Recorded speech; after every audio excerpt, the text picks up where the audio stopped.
सबकी जनता रसोई का यह 29वां दिन है। माँ भगवती बाबा राम सा पीर की कृपा से निरंतर जारी यह है महासंकल्प जनता रसोई आप सबकी सेवा में निरंतर लगी है, सभी प्रकल्पों के साथ लगी है। कुछ दिनों पहले हमने एक प्रवासी सेवा केंद्र स्थापित किया था, उसके माध्यम से लगातार प्रवासी बंधुओं का हमारे से संपर्क हो रहा है, हम उनका रजिस्ट्रेशन करवा रहे हैं। एक बात इस पूरे अनुभव में, सेवा के अनुभव में जो मैंने अनुभव की, मैं आपसे साझा करना चाहूँगा। किस प्रकार से लोग अथक प्रयास, अथक मेहनत इस पूरे वातावरण में, संकट काल में कर रहे हैं। कोई गायों की सेवा कर रहा है, कोई पशुओं की सेवा कर रहा है, कोई मानव हित के लिए मानव जाति की सेवा कर रहा है। मैं सबसे बड़ा धन्यवाद देना चाहूँगा उस किसान बंधु को जो एक गरीब तबके का हो या कितना ही धनाढ्य हो, लेकिन वो इस देश की चिंता करता है।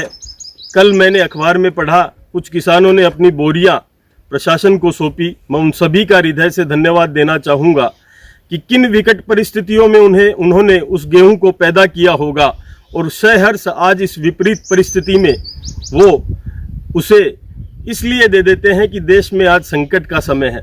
साथियों, मैं यह भी सोचता हूँ कि हमें लौटना होगा। जिस प्रकार से लौट रहे हैं हमारे प्रवासी बंधु, वो शहरों में गए थे कमाने के लिए, लेकिन आज पुनः उनको गाँव की तरफ आना पड़ रहा है।